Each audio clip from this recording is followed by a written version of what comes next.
Before we get started, I want to shout out our sponsors here on the BCP. As always, the BCP is brought to you by our favorite store, Funkenstein Wrestling Superstore, located online and at the Englishtown Flea Market in Englishtown, New Jersey, on Saturdays and Sundays from 8 a.m. to 3 p.m. in the Blue Building. Get your wrestling stuff, retro video games, G.I. Joes, Ninja Turtles, Ghostbusters. It's our favorite store. Thank you, Heather and Dan, for sponsoring the show. Please welcome in our new sponsor, Mania Club. Established in 2015, Mania Club is a WWE recognized community for fans with an eclectic love for both the world of professional wrestling and raising money for Connor's cure. During WrestleMania weekend, we host the official tailgate of WrestleMania while also celebrating the life of Connor McCulloch. They're the single largest donor within the V Foundation for Connor's cure with over $150,000 raised. Please donate and join the Facebook group over at Mania Club. Donate at jimmyv.org/Mania Club. The BCP is also sponsored by the No Gimmicks podcast, the pro wrestling podcast that keeps it 100% real 100% of the time. The No Gimmicks podcast is available wherever you get your podcast. Shout out Kelvin. Check out the No Gimmicks podcast. Wrestling All Day, All Night is the best wrestling discussion group on Facebook. We provide more of a community feel here and have wrestling fans introduce other fans to something they may have not seen before, such as old school wrestling, indie wrestling, Japanese wrestling, and more. We also strive to be a source for information regarding upcoming wrestler meet and greets and signings. And remember, we're open 24/7 all day, all night. Be sure to follow on socials and join the group on Facebook at Wrestling All Day, All Night. The BCP is also sponsored by Warriors of Wrestling. Warriors of Wrestling proudly presents Intergender Warfare. It's going to be at St. Finbar Catholic Church, 1839 Bath Ave in Brooklyn, New York, Friday, November 10th, featuring Miranda Elize, Taya Valkyrie, Zaire Brookside, Giselle Shaw, Darius Carter, Vicious Vicky, and a whole lot more. Get your tickets now at warriorsofwrestling.com, and don't forget to subscribe on YouTube. Please welcome in our new sponsors, the Sweet Chin Musings podcast. Sweet Chin Musings is the creation of the reigning, rarely defending, highly disputed champion of wrestling podcast, Mr. Perfect Mike Mueller, and his tag team partner in crime, Luke Kudialis. SCM focuses on the in-ring products of WWE and AEW. No dirt sheet rumors here, as well as backstage news, predictions, and analysis of characters, storylines, and major pay-per-views. Old school fans, don't worry, we have you covered too with a look back on classic matches, top 10 lists, and interactive tournaments that let the fans decide who is truly the best of all time. You can find us on Facebook at Sweet Chin Musings, and be sure to check out the podcast on all your favorite podcast major streaming platforms. We also got to shout out our new sponsors, the United States Department of Nerds, the USDN Podcast, a podcast presented by Dat Feeling Podcast Network, LLC. The USDN Podcast is run by Jeffrey T. Fountain, a BCP Plus contributor, Jennifer Johnson, Eric Johnson, and Tay Stith, and is also home to the Queens of Nerdom podcast.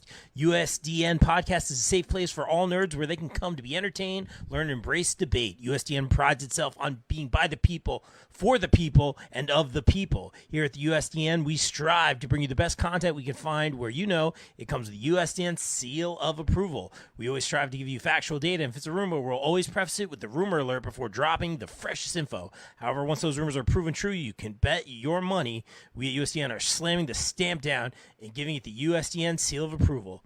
Hit our links on social media for all our merch. This ad is USDN approved. The BCP is now sponsored by the international shining star, Ray Kalitri.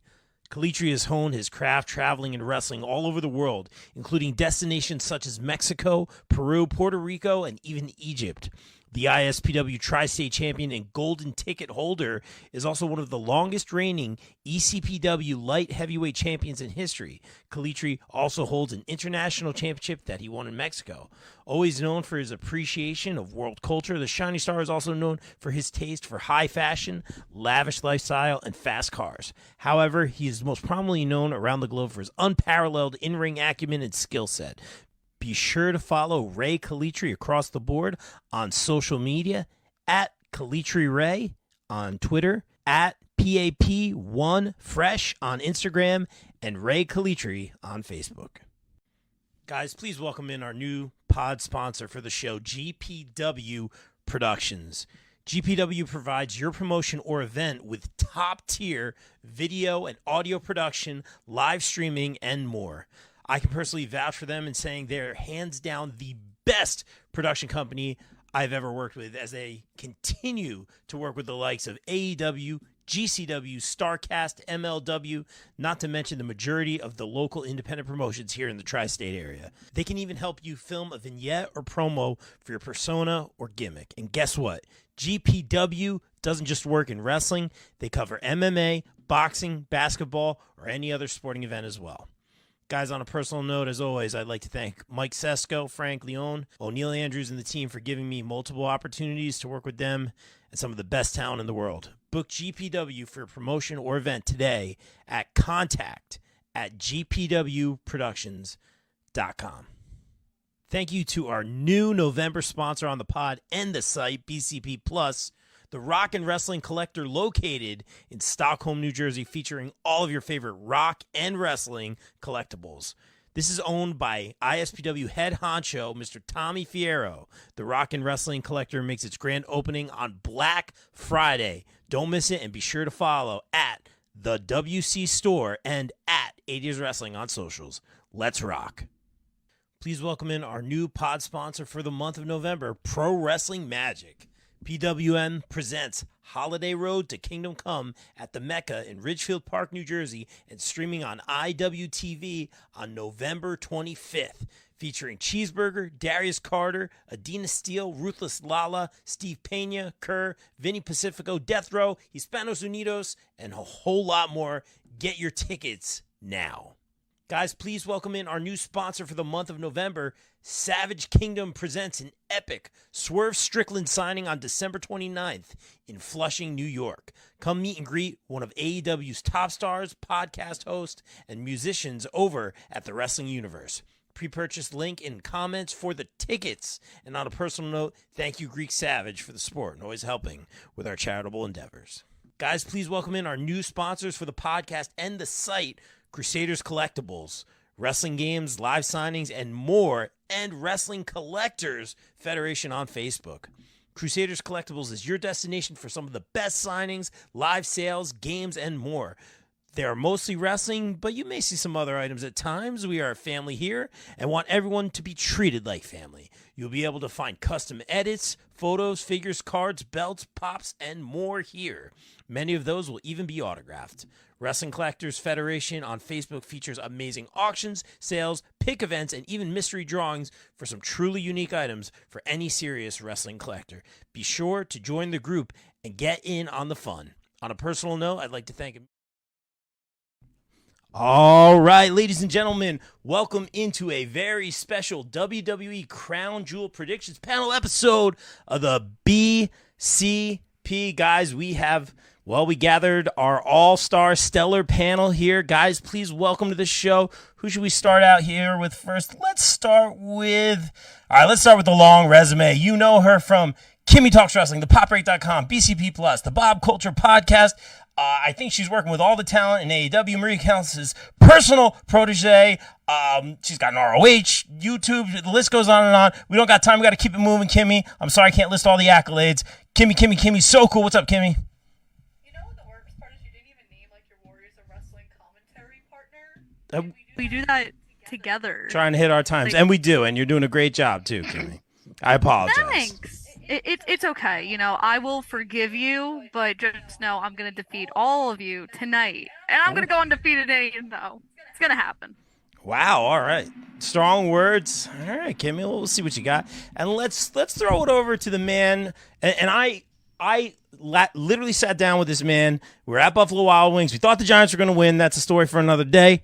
We're sitting there, and I'm like, you have been on the Eli Drake train for such a long time, man, retweeting this guy, following this guy. I think he may have retweeted you sometimes here and there back in the day, man.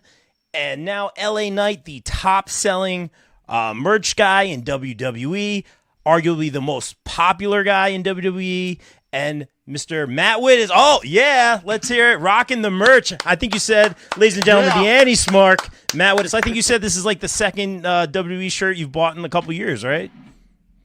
Ever. No, second non-event shirt I've since watching since '84, and this is like the second non-event shirt I've ever bought. That's awesome, man. Dude, we were talking about, I was like, do we start with LA Knight Roman? We'll save it. We'll save it for the main. That's it. But first, guys, we have to welcome back to the show. Oh, she's rocking the I didn't even notice. I was doing text. She's rocking the BCP shirt. Order yours now. Bob Culture Podcast. You know her from all over the place. Socially Distanced Podcast. #1 Star Wars aficionado and wrestling aficionado. Please welcome back to the show, Miss Amanda Rivas. What's up, Amanda? Thank you guys for having me. It's always great to talk wrestling. I love it. I love you guys. This is the best. And this is going to be quite the card to talk about. So I'm excited to be here. Thanks for having me. Of course. There's literally Amanda Pops in the chat. Lots of yes in the chats as well. Emil in the chat. I want to shout out Emil in just a few minutes. He's got a special giveaway in his groups, and he is sponsoring the show as well. We'll get to that in a little bit. Let's start with the pre-show match here. And I believe, what is it, Kimmy? Sami Zayn taking on... versus JD McDonough. JD the special guest person in the Judgment Day who so sadly keeps getting beat up. He could just... Nothing's ever good enough for JD McDonough to be in the Judgment Day, and sadly, this isn't going to do him any favor because he's going to lose to Sami Zayn. Because why wouldn't he? He's just on a losing streak that keeps going and going, and we're going to talk about this. We're in this forever recycling cycle of the Judgment Day because we can never get enough of them. They start the show, they end the show, then in the middle of the show. I'm so sick and tired of the Judgment Day. Do something else with them. Done. And forgive me, I'm multitasking here, so I've missed half the things that you said. But I will also say, Kimmy, I'm doing tech over here. And we got Kelvin from the No Gimmicks podcast in the chat. Yeah, I know what you're saying about the Judgment Day. It's kind of like one of those things, like, as Bill always says, they were trying to make fetch happen. But I feel like it happened. Like, it happened. We got Dom, we got Mommy. Like, it took a while to become organic, but now it's happened. And now we have JD McDonough involved. It was kind of like, yeah, like you said, like the unofficial member or whatever. I'm just going to say Sami Zayn wins this one here. It's a pre-show match. Did you pick a winner on that, Kimmy? I also picked Sami Zayn. Sami Zayn as well. Amanda, what do you got on this pre-show match? Oh, it's Sami Zayn. He's there to just pop the crowd and just get everybody excited and just set the tone. And what way to set the tone than with the win? Yeah, short and sweet. I love it. Just like Kimmy. Yeah. Somebody had to. Yeah. Matt, what do you... That's not funny. Oh, there's going to be a lot of yes during this. What? It's a compliment. Matt, what do you got? Do I go against the grain just to... Oh, that guy. He's that guy. I'm not going to. No, I'm not going to be that guy. No, I'm going with Sammy. I'll just point out, there was a time when Sammy wasn't coming to these Crown Jewel events. Facts. He is now. I think they're going to give him a little thank you for that. But also, yeah, whatever they're going to do with J.D. McDonough, whether he's going to be like Disco Inferno with NWO Wolfpack, or I doubt it's going to be like Mick Foley and the Corporation. He's kind of on the outside looking in the whole time. It's just not happening for him. Where they're going to eventually turn the corner with him, it's not going to be Saturday. Okay, interesting. And that's a great point you bring up, Matt. You know, I think we're always so caught in the present, we forget, how we got here. And that's a great point. Like, Sammy didn't go. He was doing a lot of charity stuff while they were over there. So let's keep that in mind as well. Real quick, before we get to the next match, shameless promo, our sponsors, Jeffrey T. Fountain from the U.S. Department of Nerds in the chat saying Sammy won't lose in Saudi. And Kelvin going against the grain. Very, very interesting. I want to shout out real quick our sponsor, Emil. He's got 2 groups on Facebook. Guys, if you're watching, first of all, please share the stream. It helps us a lot. Keep your picks coming. But if you're on Facebook, go over to Wrestling Collectors Federation. Lots of good merch over there. They're one of our sponsors. The description's in the link, as well as Crusaders Collectibles. And our guy, Emil, a very special offer. If you guys are watching the podcast, message Emil, message the group. When you join the group and tell them that you watch the podcast, you will be entered in a drawing for a mystery box containing, totally not reading this, merchandise, including autographed photos and figures. And Emil's legit. He helps a lot with our charity work. So, guys, please go over right now to Facebook, Wrestling Collectors Federation and Crusaders Collectibles. Join the group on Facebook. Tell them you heard it here on the BCP, and you will automatically be entered to win a mystery box. Thank you, Emil, so much. Kimmy, where are we going with the Fatal 5-Way? What do you think? I was gonna go Cena and Sikoa, but if you want to go with the 5-way, we could do that. It's up to you. This is your show. You know what, Kimmy?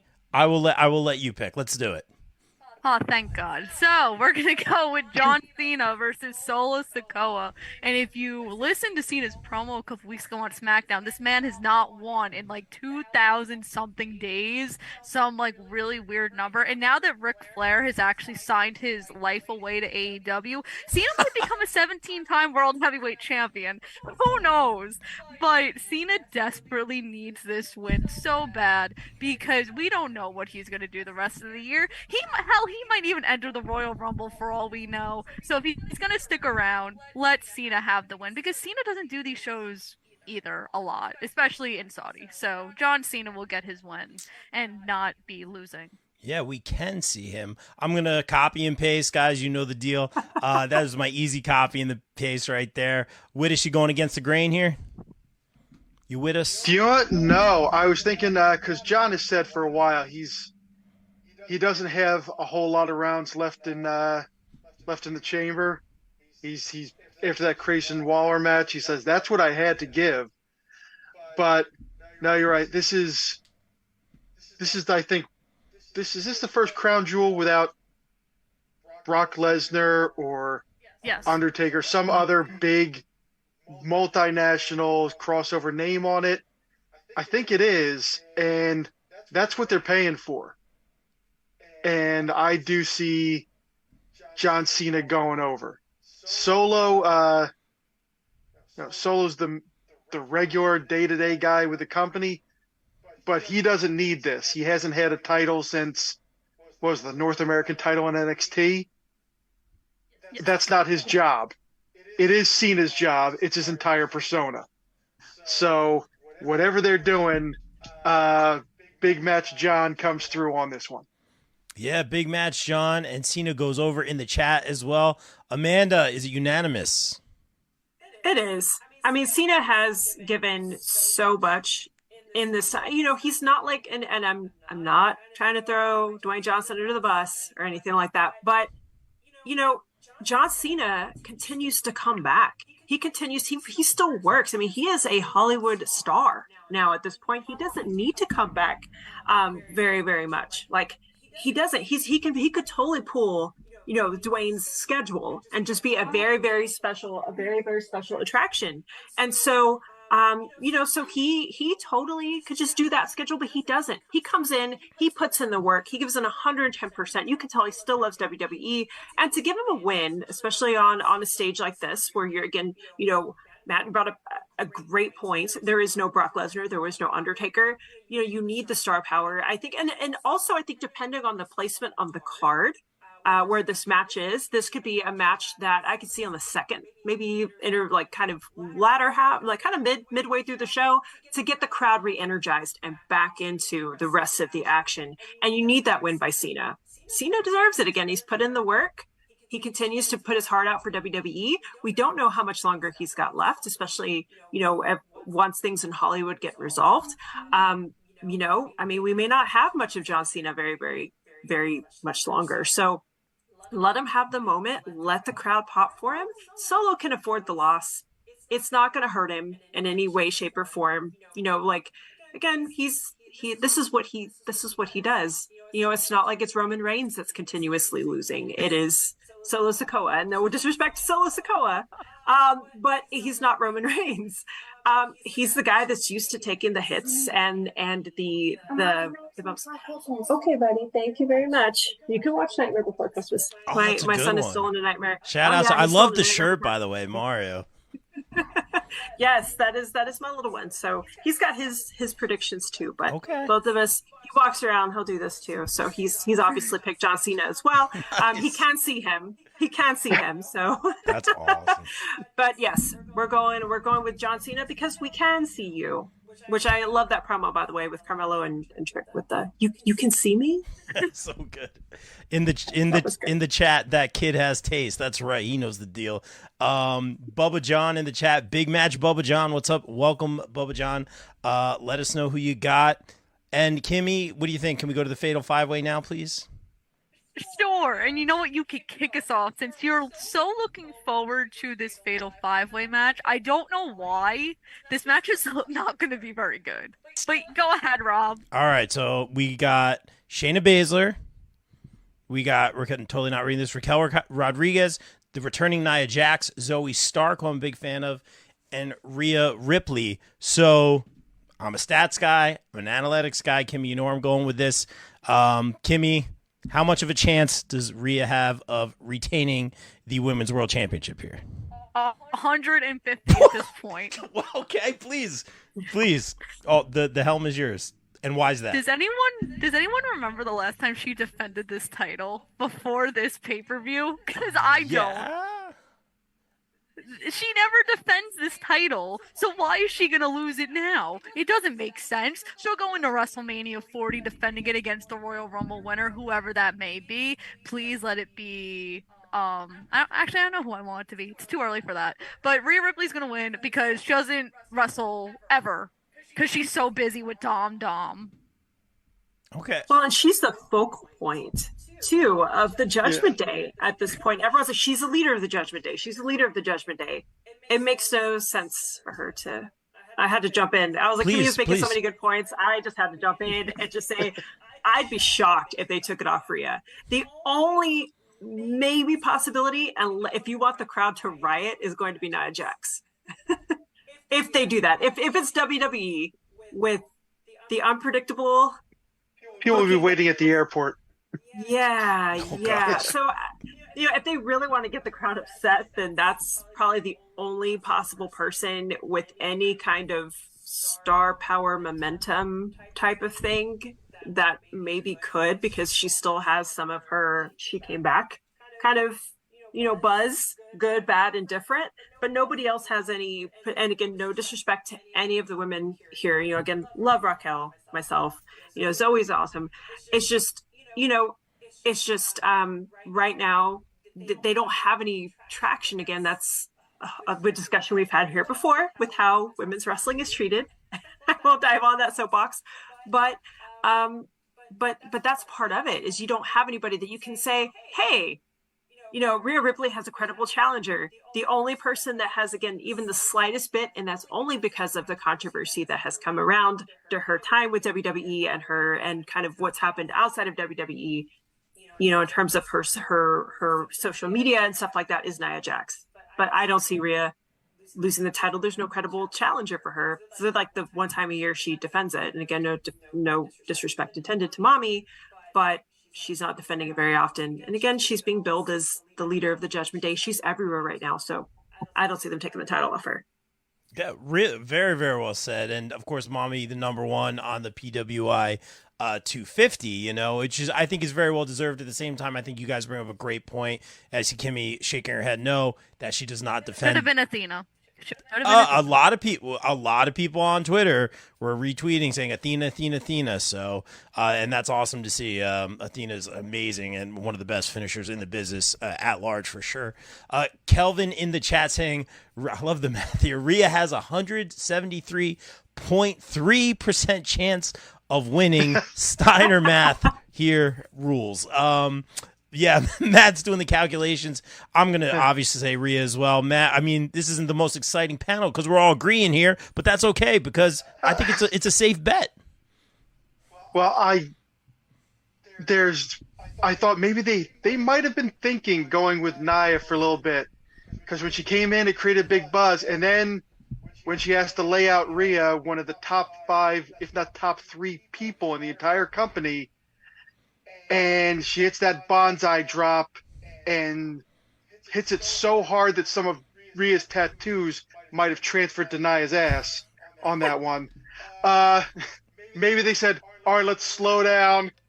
Maybe we got ahead of ourselves.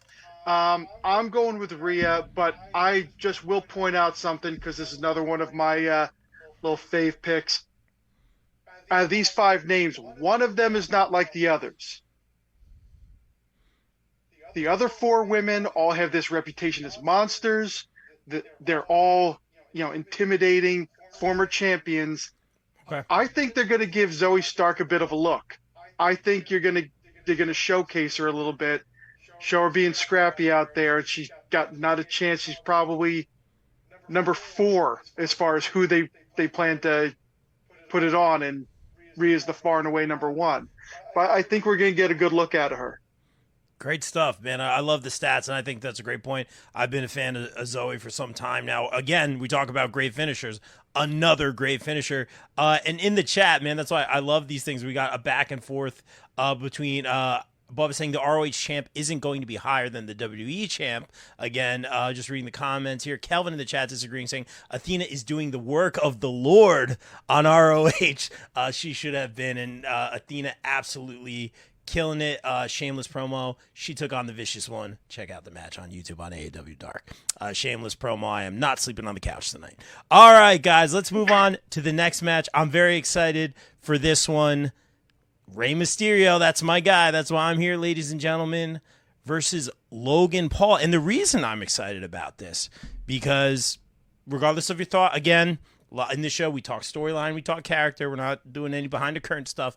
I love that Logan Paul, on a major, what was it, MMA, boxing, UFC, whatever it was, I don't follow, called out Rey Mysterio, of all people, in the WWE. I thought that was cool. In a way, I thought it was very respectful to Rey, is just to highlight his name on such a platform. I thought it was very cool. Kimmy, you love Seth Rollins. I love Rey Mysterio. Maybe a little bit of bias here. I think it's very, very cool that he's challenging Rey for the United States Championships. I always love like the crossover stuff, and we know that there's, mergers and stuff now, but I always love, I always say when the Flintstones met the Jetsons, like, to me, that was the coolest thing ever. So I love like that it's on another platform and they're talking about Rey and WWE. To me, I thought that was very cool personally. And I'm excited for the match because if you're talking work rate, you're talking moveset, you're talking high flying, I'm here for this. Rey can still go at a very high level. He's changed his offense, obviously, some, but I think he's going to pull out all the stops here. We know Logan Paul is just going to go for it, whatever it is. We saw some of the stuff he did with Ricochet. I'm actually very excited for this one. That being said, there's almost no doubt in my mind, and I rarely pick against Ray here, and I see Kimmy smiling. I'm so scared where this is going. I think Rey's losing the title and Mueller had said this on the podcast earlier on. Imagine a guy like Logan Paul taking that title everywhere. I think it was before he had faced Roman at the time. This one makes a little bit more sense, but Mueller, I believe it was Mueller, had a great point saying he's going to take this here, YouTube, boxing, MMA, wherever, the talk shows, all that stuff. It transcends WWE. That's the point. Again, we're just talking business here. I'm not going to say lock of the night because I'm saving my lock of the night for later. That being said, and people saying Rey wins in the chat, welcome in Daniel Parker. Parker Kane Promotions, thank you very much for the cooler there. Rey Mysterio is going to lose the United States Championship here to Logan Paul. Now, Kimmy, take your feelings out of it. Take your feelings out of it, right? We don't pick with our heart. We do. We do pick with our heart sometimes. But, Kimmy, is Rey losing the title here? Yeah. Which is why I'm scared, because you and I agree. Usually when you and I agree, it doesn't happen. Fair enough. Which means if Rey Mysterio wins, it is Rob's fault. Okay? So please blow up Rob's phone on Saturday when Rey wins, because him and I are going to agree. It's just not going to happen. Yeah, so Logan Paul, he's back. Whoopie-doo. He'll probably come out on a camel again, like he did the last Saudi. I think it was last year he came out on the camel. Because they were hinting at that thing on Instagram. They're like, what's Logan Paul going to do this year? But yeah, I mean, Logan Paul, he's lost a lot. He needs to regain a win, and this is his big win. I don't think he's going to hold the title for very long. I think he'll hold it till the Royal Rumble, until somebody beats him for it. But I think Logan Paul's going to win. All right. And we agree here. Amanda, we need a voice of reason here. Help us out. Oh man, I feel like, I love Rey Mysterio. Grew up watching him way back when in WCW, and just, he's my sister's favorite wrestler. He was the reason why she sat down on the couch and actually watched with me and my dad growing up. So love Rey Mysterio. I mean, again, he can still go. I mean, I throw my back out, like closing my kitchen sliding door sometimes. And Rey Mysterio, I have no reason to complain about my bad back because Rey Mysterio is still out there doing stuff. Like, more, I think, at like somebody who's like in their 20s type of level. So so love Rey Mysterio. I feel like Logan shouting him out in a completely different environment was not only smart and respectful for Rey, but it also draws attention. It's strategic for the U.S. title because it's not a title that gets a lot of mainstream buzz. Like, again, the Undisputed Championship and, the WWE Championship. It doesn't get the same level of attention. And here Logan's using, his social media following, the press to draw attention to this title, to say, you know what, yes, this is just as prestigious as these other championships that are here. I'm going to make it prestigious. So very smart, very strategic to also elevate the title in terms of the public eye. But I feel like if there's one title that's going to change hands tonight, this is the title. Or I'm sorry, Saturday, this is the title. It's going to be this one. And I feel like maybe Cena and Sikoa are going to come after this match just to make the crowd feel better. Yeah. Because the crowd is going to go absolutely insane. They're going to go nuts. People are going to be upset. We're going to see some fun lucha type of spots, which I'm excited for. I mean, obviously, I'm trying to think objectively outside of my personal feelings. I knew where you were going with that. But technically, but I'm going on the technical standpoint Sure. here with match content and quality and spots and whatnot. I think we're going to have some fun spots. You're going to get something viral. That's what Logan Paul is known for, is making a viral moment happen. So, I mean, it's going to be fun to watch. I do think I'm going to be holding my breath a little bit because sometimes Logan in his wrestling, he can get a little erratic with his energy. He's still learning as much as he's accomplished. He's still greenish, especially not working full time like everybody else. And so working with someone like Rey, who's going to be good at setting pace, he's a veteran. So I think you're going to get, I feel like, Logan Paul's best match to date, with working with somebody at the level of Rey Mysterio, if he listens to Rey, and like kind of just follows the pacing set in the ring. The story is there. The heat's going to be real. Again, regardless of how people feel about Logan Paul, he draws eyes to the product. So immediately there's going to be interest in this title again in the mainstream media once he wins it. And he hasn't won in some time, like Kimmy said. When you're paying Logan Paul the amount of money that you're paying him, he's going to have to start winning at a certain point, and this is going to be the moment on this huge stage at Crown Jewel.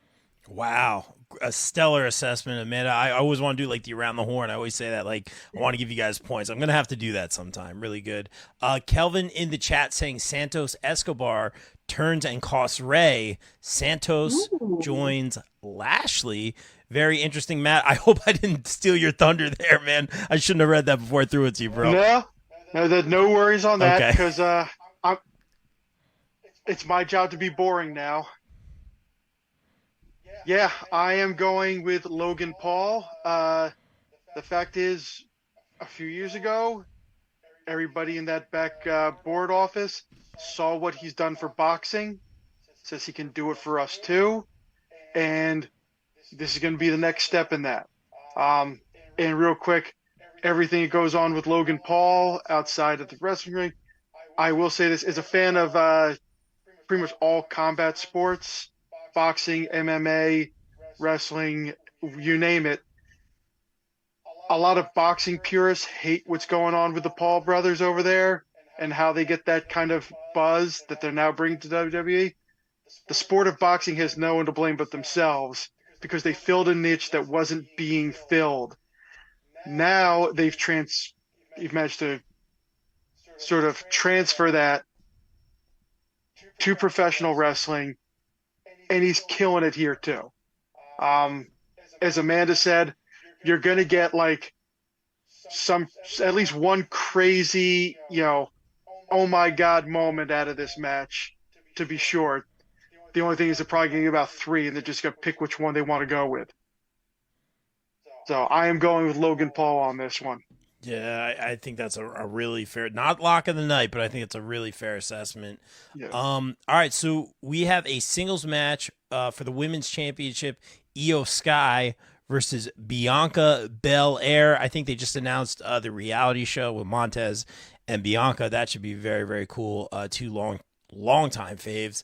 It's going to be a great match. Correct me if I'm wrong. They faced off, was it Puerto Rico? Where did they face off? They've had this. They have not. They haven't, No, we haven't not had this singles. match? Not in singles? No.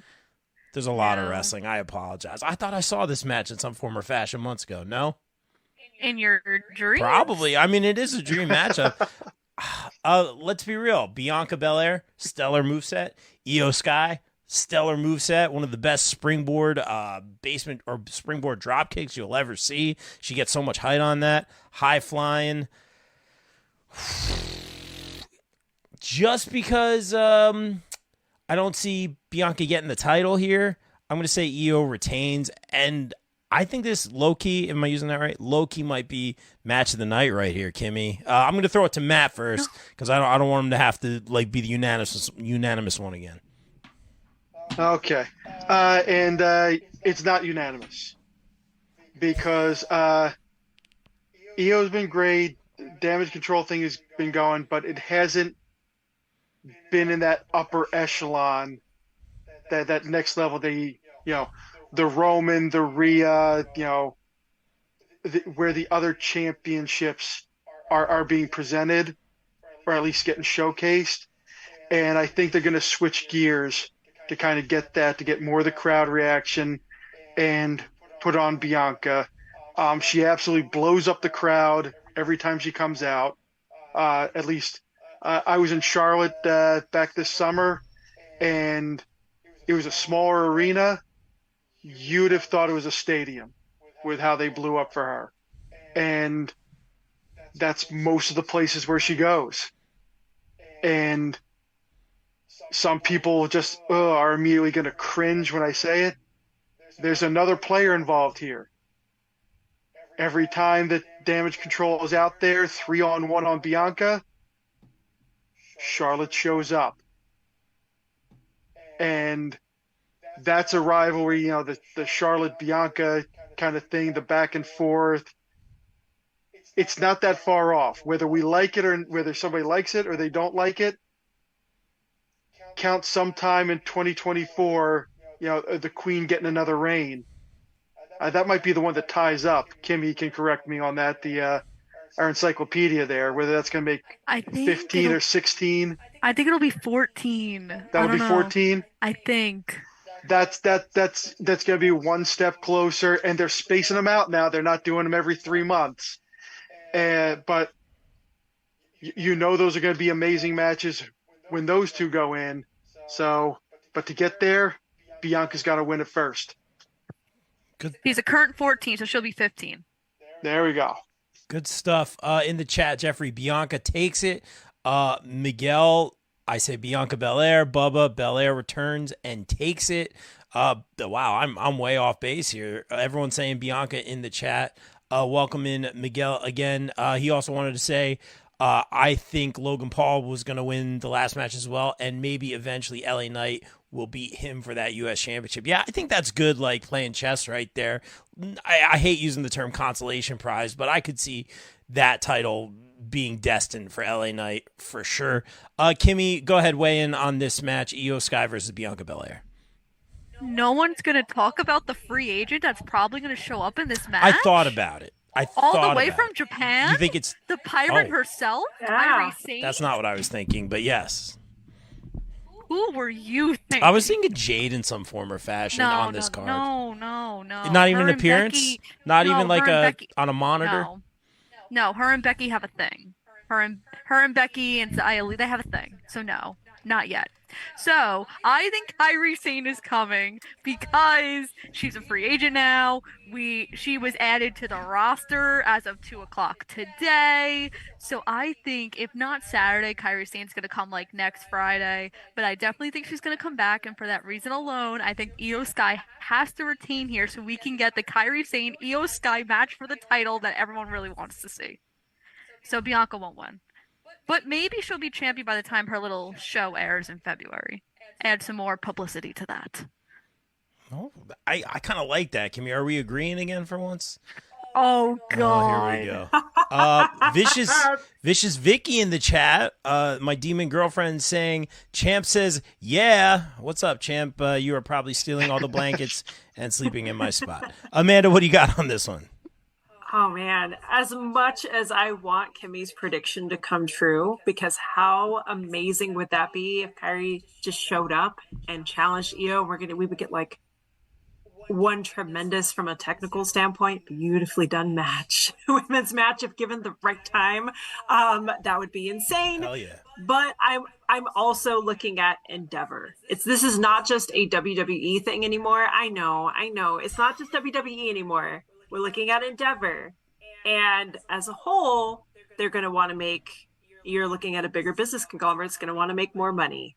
And with Bianca having her reality show coming through, Bianca and Montez kind of just being more in the forefront in the media, I feel like this is one of those, and I have a lot of heartburn because I want Io to retain, because I feel like she hasn't had she hasn't a strong enough run yet to really show what she can do. I'm glad she has the title. I want to see her do more. I want to see more defenses. I want to see, because I mean, we've all seen the caliber of her work, and we know she can put on some bangers. I want that.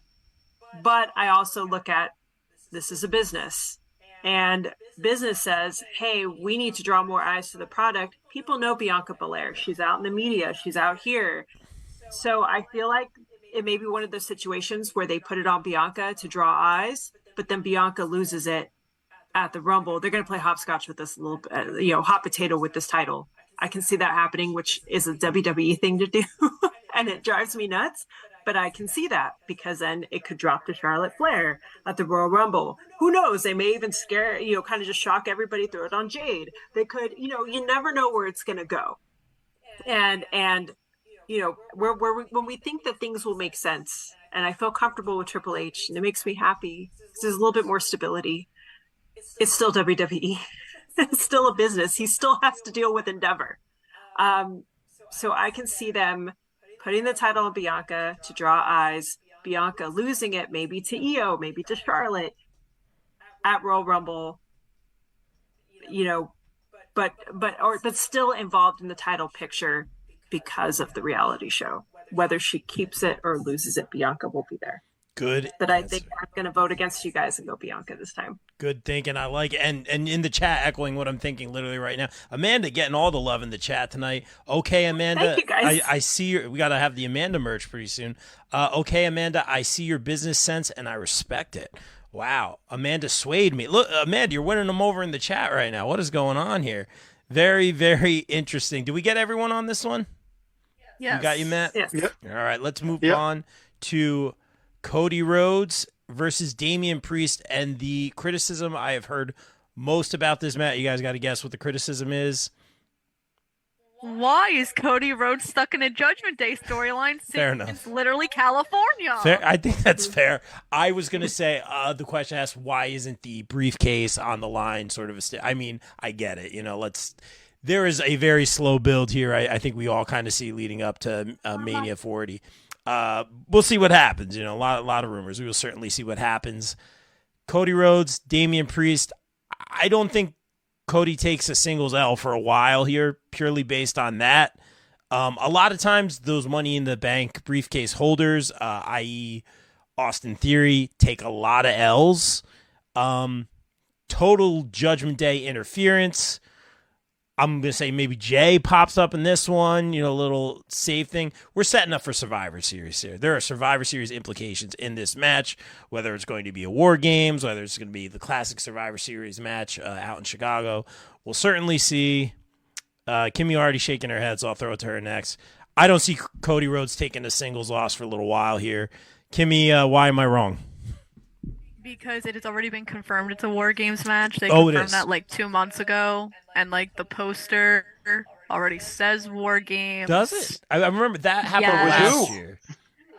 It's probably going to be Judgment Day versus a miscellaneous team of Cody Rhodes and Uso and Kevin. No, maybe not Kevin. Sammy, whatever they want to do with that. Why is Cody Rhodes stuck in this storyline? Can we please move on? It is the same thing every week. We start Monday Night Raw every week with the Judgment Day, and then Cody Rhodes, and then Jey Uso. I'm so bored. And my man's on that show. I got to enjoy Monday Night Raw for the 20 minutes he gets. But no, Judgment Day and Cody Rhodes gets like a spot every single hour, and then it ends the same. Cody's getting beat down. I don't care anymore. You're making me not care. Cody's gonna get the dumb win, and Damian Priest is not going to get involved in the Seth Rollins match, or else I'm gonna cry. So that can't happen. I think that's a great assessment, actually, Kimmy. I agree with you. Thank you. Very good. Stop agreeing with me. This is the problem. But I do think you bring up some very good points. I don't know how to take that. My feelings are hurt a little bit. Kelvin in the chat saying, no way Cody loses this match. Jeff in the chat saying, Cody all day. Gina, welcome in. Gina from ISPW saying, I'm going with Damian Priest on this one. So, yeah, that'd be a big win for Damian Priest. Miguel saying, if the briefcase was on the line, Cody would win it. Then I say I want that match at Mania 40 for the title. Yeah, we'll see. Briefcase, again, not on the line, but that was the comment I heard the most is the briefcase should be on the line here, but I don't think you're going to get – it's going to be a slow burn. It's going to be a slow burn for sure. Matt, what do you got? Yeah, because the briefcase isn't on the line, it doesn't make sense for the briefcase to be on the line because it's, hey, we have beef, especially because you tried to take out my ankle. But I'll only fight you if you put the briefcase on the line? No. Cody's going in there. He's going for blood because they tried to take bone. And, yeah, I see, again, Cody, he's still finishing the story. He's not taking a loss here. But one thing is maybe they worked some sort of an injury angle out of this to kind of keep him away till the Rumble or – have him come out later so he has another big return somewhere, like at the Rumble. But other than that, no, this is going to be pretty straightforward. This is going to be a W for Cody. Yeah, I hate that you said, when you said injury, I was like, oh, like this is kind of like that time of year where they start building, putting the foot on the gas a little bit. And like there's always like a major, and I'm not jinxing it. I'm not like trying to manifest that in any way, man. I was just like, oh, it's kind of that time of year. And that might be a good point. Like maybe they're keeping it like kind of light and easy for Cody for sure. That's interesting. Kelvin in the chat, and I'm a stats guy. Cody has a 96% win percentage since his return. It's insane. I love the stats. I love that stat. For more of that, check out No Gimmicks Podcast. Kelvin, shout out for that. Amanda, Cody's winning here, right? Oh man. With Cody this match, I'm with Kimmy. I would love to see Cody move away from the Judgment Day, but there's nowhere else for Cody to go at this point. You have to keep him away. Right now you have Roman and LA Knight. Cody has to be kept away if you want that to work. And Cody and Seth Rollins has already been done multiple times. WWE has written itself in a corner with Cody Rhodes because he has the story that he's going to finish. He's trying to get this title, but he can't go near it because now you have the hottest superstar on the roster in LA Knight. That's right there. And if you're going, you want to hurt LA Knight, you don't want to hurt Cody Rhodes. I mean, so they're kind of in a pinch here. So there's really there's nowhere for Cody to go at this point. But Matt, I like your idea of, hey, because right now too, Cody is stuck in the same place. Like he's a tremendous athlete. He's tremendous on the microphone. He has all the tools. Like he is incredible, but he's stuck in this rock and a hard place right now because his story can't go anywhere with others. Hopscotch and getting up there over him. And again, LA Knight, I love him, rightfully so. He's put in the work, but you're in a corner at this point. Again, you've beaten Seth Rollins and Cody Rhodes to death at this point. So, I like the idea of maybe an injury storyline or something to take him out and maybe have him come back in a fresh way where people can be excited about his return again. Because I think he's been stuck in this gear for a while now, where I feel like his momentum, even though he still gets a great pop from the crowd, it's not where it used to be a little bit. Like others are outshining him. And so, so he's in a rock and a hard place right now, but I can still see him still taking the win here because there's no stakes in this match. I think it'll be a fun match. I think it'll still be a good match technically. Cody is gonna do Cody. Damian Priest, you're gonna see antics from the Judgment Day because that's how it always is. It's very routine. So I don't see this being like a match of the night or anything like that. I think this is going to be kind of consistent with what we've seen on Raw so far. I mean, you still have kind of some of that tease tension with the Judgment Day and all of that. I think it's just going to be like Kimmy said, with moving towards War Games at this point. So I think this is just going to be more of a further the narrative type of thing, the current narrative and current storyline versus anything that's going to have versus either of them having like a breakout moment. So I think this is going to be kind of a mid, even though that's shocking for me to say about a Cody Rhodes match, but that's where he's at right now, just stuck at that level. So this is going to be kind of consistent with him being stuck where he's at the moment. Great. Amanda just won the podcast. I think you bring up some really good points because I'm a big believer of you wait too long, things become inorganic. Other people are on the rise, injuries. Even you could even take the Bloodline story. Not saying that they had to dissolve or break up or anything like that, but I always say how much is too much. And right now it's almost like you're waiting to get things going, for certain pay-per-views or Mania or Rumble or Road to WrestleMania. And some things kind of feel like they're in that limbo. I think you bring up some really great points. And it's kind of like, what do you do with Cody? He's not going to fight Seth. They teased it once briefly. He came out when he had the title and then he got interrupted and jumped and Seth just walked right out of the ring. That's right, Kimmy. Seth walked out of the ring. That's a story for another day. Didn't even help the guy. They had some history, but I digress. He has other things to deal with. Fair enough. Sir, a broken back. Broken back. Fair enough. All right, he's being smart. He's got a target on his back for sure. Now, Kimmy, is this the point where you yell at me, or do we have one more match? You forgot about Seth's match. Are you freaking kidding me? Seth who? There's a Seth?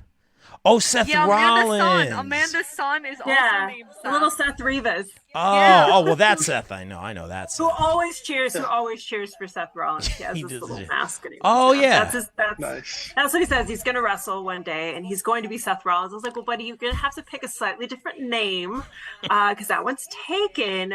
But, if you want to wrestle, I'm going to be Seth Rollins, and I'm going to wrestle just like him. I was like, okay, we'll do that.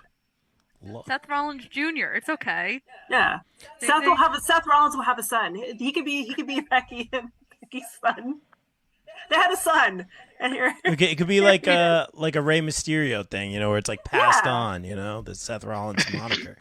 All right, well, shout out other Seth, but let's talk Seth Rollins defending his World Heavyweight Championship against Drew McIntyre. A little bit of a not edgier, but a little more of a more focused attitude. I thought the little vignettes weren't so bad. A little bit rushed, but again, it's like one of those things like, who's Seth going to face here? I wouldn't hate it if Drew won here. It's not an attack on Rollins. I wouldn't hate it because the question is, then who? But we've said over and over on this podcast, like, when does Drew get that moment in front of the fans? And there's going to be a lot of fans here. I don't know. Bill in the chat saving the day. What up, lay editor-in-chief Bill Bodkin? We miss your face on this one. We'll be talking AEW in a couple weeks. Don't worry. I think Drew... I'm going to get interesting here. I'm picking against Seth Rollins here. I think Drew gets... maybe I'm picking with my heart here. It's not personal. I think Drew... Yes, it is. I think Drew gets the moment here, and it's not even like he's total face or total heel yet, like a little bit more edgier now. I could see it, man. Seth is the safe pick. Does this title change here for Drew? And Seth gets to kind of heal up a little bit, I'm sure there's some truth, especially I know a lot of wrestlers. It ain't ballet, as they say. I don't know. Again, Kimmy, I know you're going to pick with your heart, but just think about it. Hear me out. Drew McIntyre, guys in the chat, does Seth retain here? Let's find out in the chat. Am I way off base here? Does Drew have a big moment here and win the World Heavyweight Championship? I'm going to go Drew McIntyre. Kimmy, the floor is yours. First of all, like Bill said, Drew has yet to sign a new deal, okay? So you're going to give the man without a contract a title? How does that make sense, Robert? Fair point. Okay. Second of all, it seems... I did. Second of all, it seems as if we've really been kind of hinting that Rollins and Gunther might happen at WrestleMania. That's been rumored for a little while, Ooh, which is why Rollins will be keeping that title until WrestleMania 40, fair point. which is why it does not make sense for Drew to win. And you know what? Maybe Rollins is going to take Survivor Series off, like Roman Reigns, who this Sunday or Saturday is his last match for the year. So why can't Rollins just do that to heal up like Roman Reigns? Because you know what? If the tribal chief could do it, why can't Rollins do it? But Rollins will be winning. He'll have the match of the night and carry this whole show on his back like he's been doing since he won that damn title.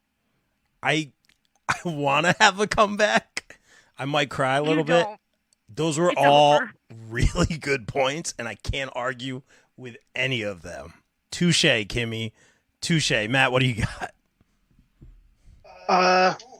This is definitely one of the toughest calls on this card because we've been saying for at least the last 6 months, every time there's a match with Seth, it's like, no, Seth needs to have this title longer to legitimize this title. It's still a new one. And he's still the inaugural champ with this belt, correct? Yes. So has it been long enough? Has he made this title mean enough yet that if it went to somebody else, they're a real champion? And if you're going to put it on someone, Drew's a great choice. Seth has been the workhorse. He has done an amazing job legitimizing a new title. He's going out, putting on banger matches, coming out every Monday night doing this cackling weirdo character that is somehow incredibly charismatic. No matter what weird boots he's wearing or curtain he turned into a shirt or whatever else is going on there, he's been killing it.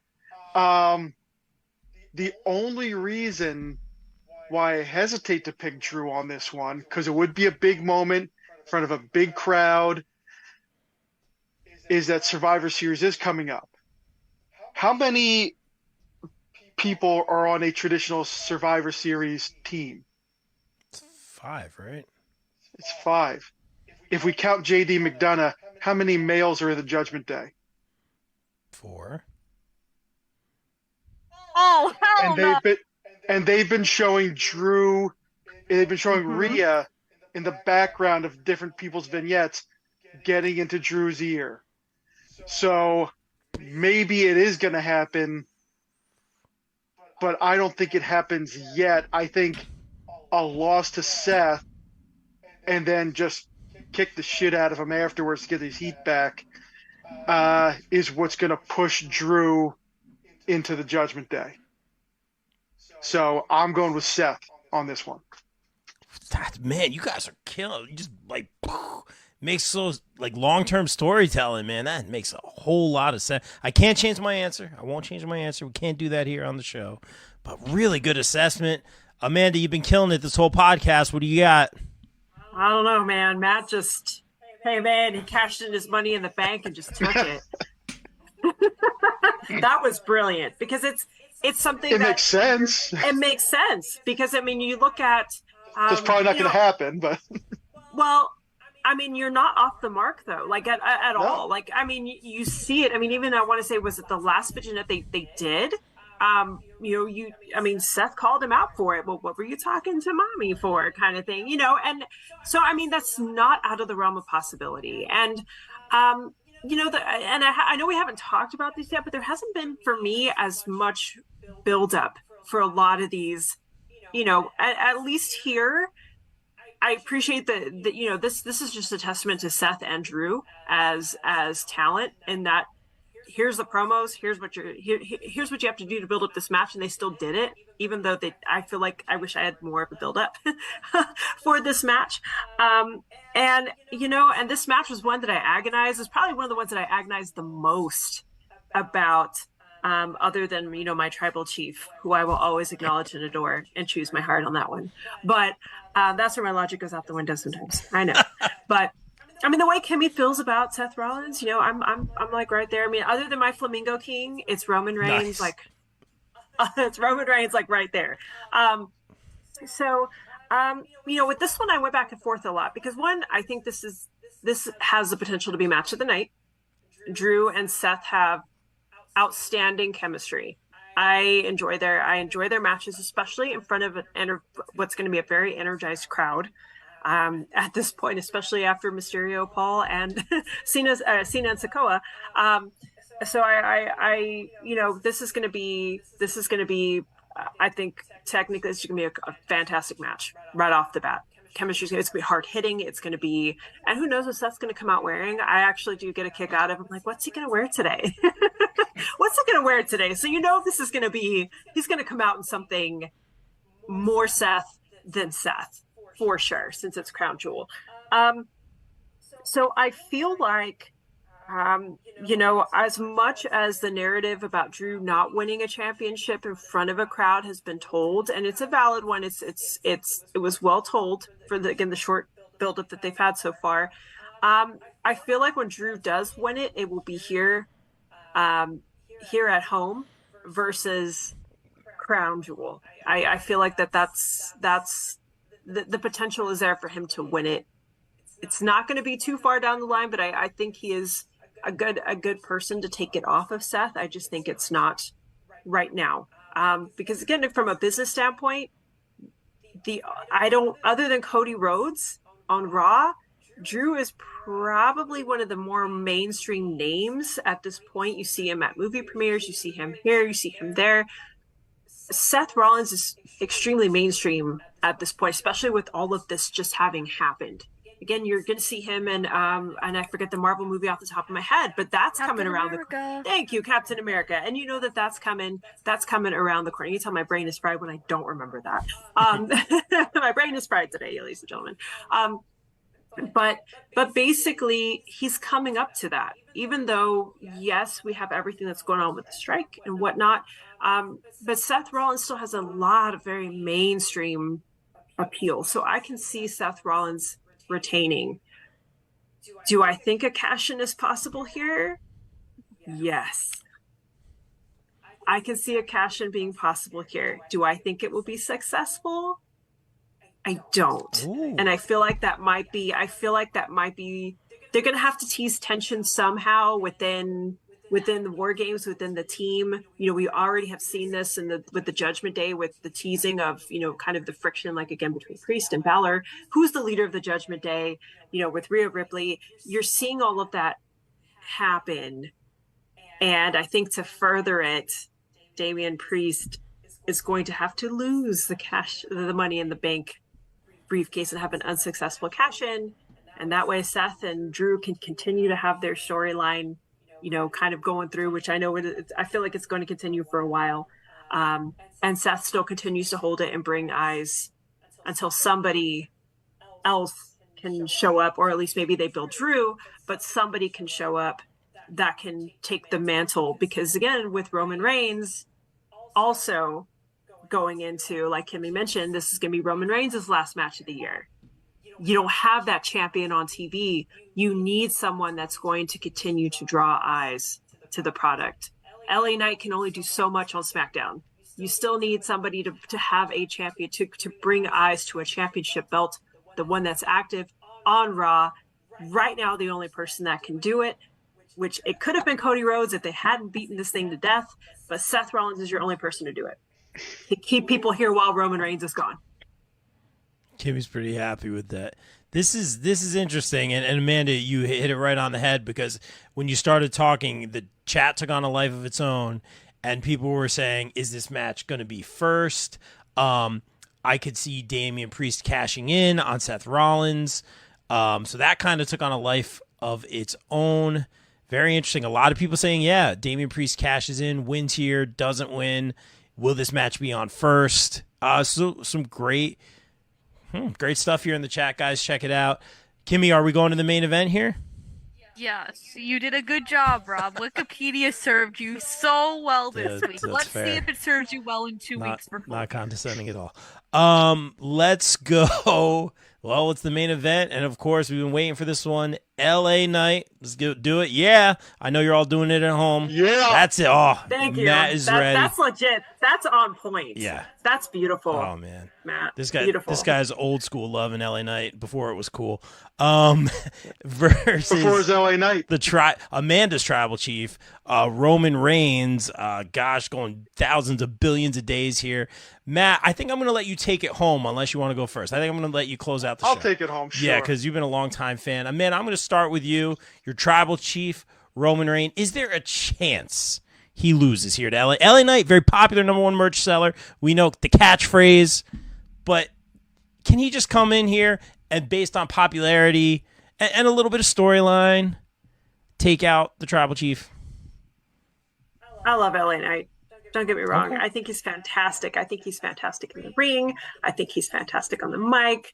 I'm here yelling, let me talk to you. I love LA Knight. I think he's absolutely amazing. I think he was destined to get here. The only thing that I see, and ironically, again, it's a WWE thing and it's not an LA Knight thing, is the Cody Rhodes of it all. And, you know, if LA Knight wins the title off of Roman, something has to change in the storytelling.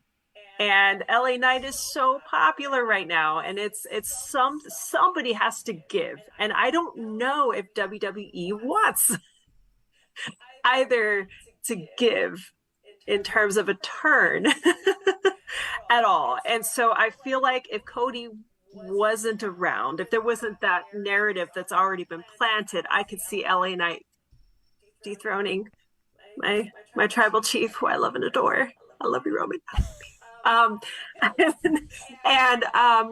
coming in and taking it because, you know, he has the charisma, he has the following. I think he has the appeal to both the wrestling fan and the mainstream. Like, I think he has that potential to cross over and to be the social / kind of the end all be all, you know, the spokesperson for wrestling in the world.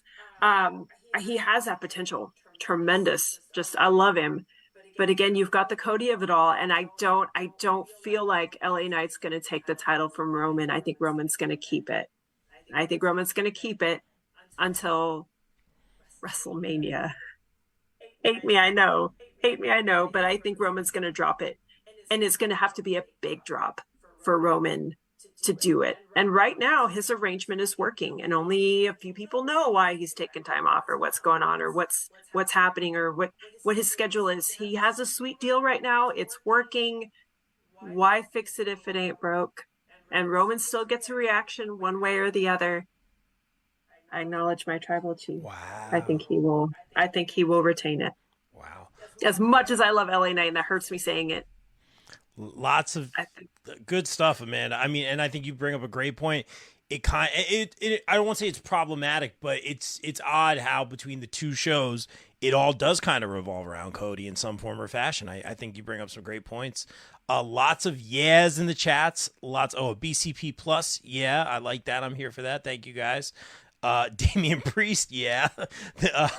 We have No Chance in Hell Knight wins here. Very interesting in the chat. Lots of Romans in the chat. I have a feeling The Rock will go against Roman. Down the line, maybe at Mania. We'll see. That's another possibility for sure, guys. Kimmy shaking her head no. But, Amanda, you bring up a great point. I'll go next. I'll throw it to Kimmy. LA Knight, man. I knew about him because of Matt. I knew Eli Drake. You could have made him handcrafted for WWE. He had all the tools. He still does. Now he's getting to showcase that. I loved him on NXT. I thought he was great. Maybe better as a heel. And I guess I'm wrong here because he's killing it as a baby, killing it. I mean, if it makes dollars, it makes sense in this case anyway. As a babyface #1 merch seller, the crowd connects with the catchphrase. The crowd connects with the persona, the wrestling. It's there. Preferably, I prefer a little bit more of a story or a emotional connection, but I'm getting there. I would have liked a little bit, slightly more of a build here, and he's done a great job with what he's been given. And I'm getting a little picky because we have started doing more long-term storytelling, especially with Sammy, who does not get enough credit, and the Bloodline. Because the last really long-term storyline before that was Ciampa and Johnny. And check out our interview with Johnny. I always throw it back to that, but we talked about long-term storytelling, and now we're getting so used to it, which is awesome. I'm here for it. My expectations are a little bit higher. That being said, I do not see LA Knight winning the championship here at all. It's going to be a great match. It's going to be about that moment where he's this close, and we saw it at Mania with Cody. It's like where it's at that disbelief. You're like, oh wait, I was wrong. Like, he is going to win this. It's going to be about that particular moment. Like, he's going to do this. Like, they're going to do this, and it's going to get taken away from us so fast and break all of our hearts, especially Matt's. No offense, brother. I love you, man, but I don't think LA Knight. There's a chance, guys, in the chat. Let me know if you think LA Knight's got this one. Not here. Maybe they extend it into a series of matches. I don't want to say it's too soon because he earned the jetpack for sure, but there's no way LA Knight wins here. Kimmy, we're going to agree here. I know. It's so sad. I honestly wish that this match would have taken place at the Royal Rumble just because I feel like the American crowd is getting robbed by not having this match here. Because if this took place in America, oh my God, the crowd would go electric. And not to say that they can't run it back at the Royal Rumble, but just saying. But I'm so sorry, Matt. There is literally 0.000. You can't even do the Scott Steiner math to prove that LA Knight is not going to win. It is going to be Roman Reigns, and he'll the go Rick on to Steiner math gets done with 2024. crayons. Yeah, and so it's gonna be Roman, and he'll go on to 2024 as still champion. Why? We all have no idea. You brought up Royal Rumble, Kimmy, and maybe it's late and I'm just fantasy booking over here, but I would say LA Knight's a strong contender to win the Royal Rumble, a strong front runner, a top 5 maybe. He is rumored. Him and Cody are the 1 and 2 for the men's Royal Rumble. Good job. Thank you. So, fair enough. And so you would say, hypothetically, if LA Knight were to win, he would go on to face perhaps Seth, if Seth were still the World Heavyweight Champion at Mania? Oh, I was like saying if Roman versus LA Knight took place at the Royal Rumble pay-per-view. Right. I wasn't saying LA Knight was winning the Rumble. No, I understand that, but it made me I'm starting to think Royal Rumble, which is our favorite. But that's I do not think LA Knight's versing Seth Rollins. I said Gunther was my pick to face Seth Rollins at WrestleMania. That's the thing. Or it could be true. I know. That's interesting. It's not going to be true. He has yet to sign a deal. Fair enough. It's getting late. A lot of fun fantasy booking, which is the fun of it all. There's so many directions you can go. It's great. And again, Amanda always brings up, a lot of it revolves around Cody. It always kind of comes back to Cody in some form or fashion. I'm going to start paying attention to that a little bit more. I'm going to kind of just see how everything connects. Matt, Eli Drake, L.A. Knight. It's been a ride, man. Arguably, I mean, I don't think it's arguable. The biggest match of his career here. I mean, does your guy win it, brother? You know what? In the last year that he's been cut loose, they gave him his shot, and he brought a Magnum to do it. And correct me if I'm wrong. I think the last time they were in Saudi Arabia was at Presser, is when people were chanting "L.A. Knight, L.A. Knight," and and Triple H said, "Good things come to those who wait." So I think the only thing the way things go is with everybody saying Roman Reigns. Oh. This is not going any other way. Because if I can reference another pod here, listening to Conan went on about this for about 12, 15 minutes. There's a lot of things you can do with this. If you really, really want to go ahead and do that, Jimmy could come in and screw things up when he's supposed to do it the other way and, save Roman if there's a title change. So many other things you can do. But you're going to end this really historic reign that they have been working on for 3 years plus to go with a guy who I think is great and a guy who I think can carry that belt and go on Good Morning America and onto Jimmy Fallon and whatever else and hold his own. But what did you do with the last 3 years then? You had a plan. I don't see them not seeing it through. Whether it's Cody or whether they end up switching gears between now and March, April in Philadelphia, I don't see it. One thing I think they'll try to – the other problem is you've got all this momentum behind this guy. And one of the problems with Roman not doing a whole lot, he's only had, 10 matches so far this year? Maybe, If that. right? Yeah.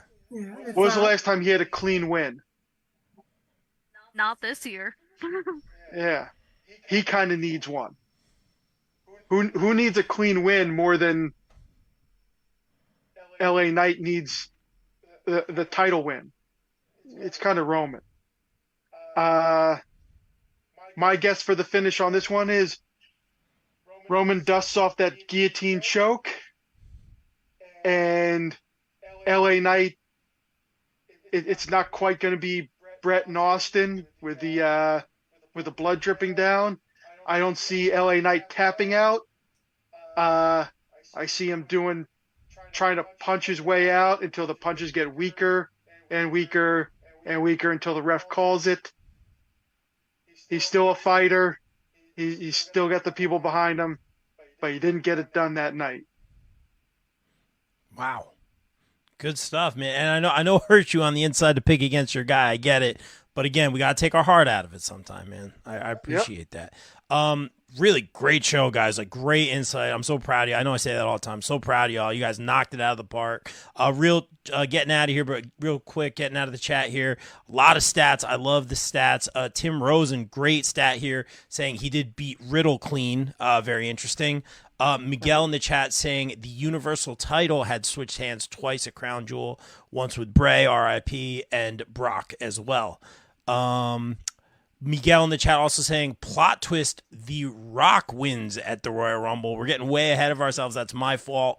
But I would kind of be here for that just because of Cody has it teed up and, it just kind of gets pulled out from you like that moment. And we've been talking about it for 2 years. And, I think it was Vac 2 years ago saying that we wanted Cody to kind of have that so close moment. And he just had everything go the right way right up until WrestleMania. So that could be interesting.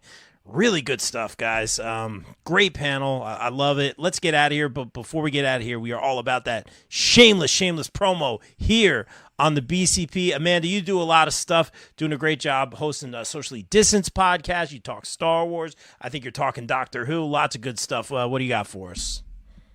Yeah, so I am co-host of the Socially Distanced podcast on the Pop Break with my co-host and fellow BCPer, Bill Bodkin. So we chat all kinds of nerd things. We just recorded our episode on Doctor Who, kind of our preview special. We'll have our NFC East group therapy session coming up. We'll definitely be covering the Doctor Who episodes as they drop. We'll check in with the Loki finale. We've got a lot coming up, so we're super excited. I also have a second podcast as well, also on the Pop Break that I co-host with Josh Sarnecki, and it is on all things anime. So since I'm a huge anime fan, Josh and I both are, we talk about what is happening in the anime world in terms of what's mainstream, kind of some anime news. We have our special guests come on and talk about what they're into as well. So that's Anime Pop, also on thepopbreak.com. And y'all can follow me at Amandalorian on Instagram. My significant other and I have also started a public cosplay account. So that is at Brandalorian. Nice. And I'll throw a little shout out for him as well. My significant other is the Flamingo King, Father Flock himself, Brandon Weiss. He is one half of the Flocking Brawlers and also has a really fun singles career as well. And he is at Brandon Weiss on all socials. So thanks again for having me, guys. This is great. I love it. My heart is happy talking wrestling with the fam. Good. Great job, Amanda. Again, Amanda pops in the chat. Star Wars ? Hit us up at the U.S. Department of Nerds. Yeah, she's the original Mandalorian. That's right. Star Wars knows more Star Wars probably, and I know a lot of Star Wars aficionados. She may know the most. So U.S. Department of Nerds on Facebook. Thank you guys for sponsoring the show. Kimmy, let's get this scroll out of the way. You do a lot of stuff. You got to hit your times here. All right. What do you got? That's not my fault that every wrestler on the AEW roster is like, I want to work with Kimmy. That's not my fault. It's on them. So next week is the big event. We moved from Queens to Long Island. It is 2.5 hours from my house. I'm so excited for that drive. But I am working with WWE Hall of Famer Trish Stratus, Ruby Soho, and Anna Jay. So if you are in that area, you should go to Long Island and trek all the way over there. The Garcia twins are going to be there. Mandy Sachs, Trinity. There's over 90 talent. It is one of the biggest big events of all time. So again, if you're in the area, head up over there. Also, WrestleCade in North Carolina. It is my favorite convention of the whole year. There is over 200 talent coming to North Carolina for Thanksgiving weekend. And my friends over at Ultimate Stars are bringing in the Lucha Bros. And Rob, Matt, I know how much you love the Lucha Bros. They're friends, pals. So make sure to check that out too. And then Icons of Wrestling is my last con of the year. I'm actually really depressed about that. I've had a good con year, and it's all ending so soon. So 2300 Arena, which is going to be really popular for WrestleMania week. If you know, you know. So also head over there in December. I host a Ring of Honor podcast. It's called All Things Honor. I recorded it right before I hopped on here, and Athena and Mercedes killed the main event tonight. So please go watch Ring of Honor and please support it. It's so good, and it's the only way you can watch Final Battle in December. You have to have a Honor Club subscription, so make sure to head that out. My podcast is on YouTube and Spotify. Just search All Things Honor. I'm here a lot. Rob, I heard a rumor that next week I'm going to be hijacking your interviews for Warriors of Wrestling. I heard a rumor. Wait, what's going on now? From a certain mutant and a certain other individual on the Warrior roster. They said they wanted Oh, me. really? I'm used to that. They're like, you know what, Rob? This is this Rob's show. He doesn't even have to be on it. That's fine. I'm used to that. I guess we could do that. And shout out. I forgot to mention Tony Page. Now Tony Booze joined the chat earlier. He will be on the show this month, and again 11/10. Intergender Warfare. This one's in Brooklyn. It's going to be a great show. I think the Vicious One's taking on Giselle from Impact, Disco Dane, and Roger Mendez. It's the White Claw Challenge. What does that even mean? I don't know. You have to ask Roger. Right, he does a lot of crazy things. Taya Valkyrie. It's when there are no laws. I don't know. Them when you're drinking claws. Yeah. I was about to say. All right. Is somebody winning a giant can of White Claw? Maybe that would make Roger Mendez in the chat and ask. Yeah, him. I want to know. The inmates are running the asylum over there and here as well. I kid. No, Warriors of Wrestling. We move tickets here on the BCB. By the way, people are saying, "Hey, I want to go to a big event. I want to meet so and so. Can you get to Long Island?" Kimmy, we're moving tickets here. That's what we do here on the BCB. Because I'm a promoting queen. I promote everyone's shit, but do people promote my shit? No, but you know what? I'm going to do the good thing because I want a good reputation here. I also write for the Pop Break. I do that too. I write a lot of things on there, so go check that out. And it's good stuff. Yes. I read your stuff. It's great. It's apparently good stuff, according to Amanda. Yeah, and if she says it, that means it's true. It's great. No, thank you guys for supporting it over the popbreak.com. Lots of good stuff. Great interviews. Kimmy writes a ton of good stuff. And one of my favorite writers, I'm not just saying that because you're here, Matt Wittes, man. Tell everyone what you got, man, and what's on the menu this week. All right, what's on the menu? Funny you should mention that, Rob. Ooh. Don't tease me. Yes. If you follow on Twitter/X, whichever one you want to go by, Anti-Smart with 2 A's. That's where I am.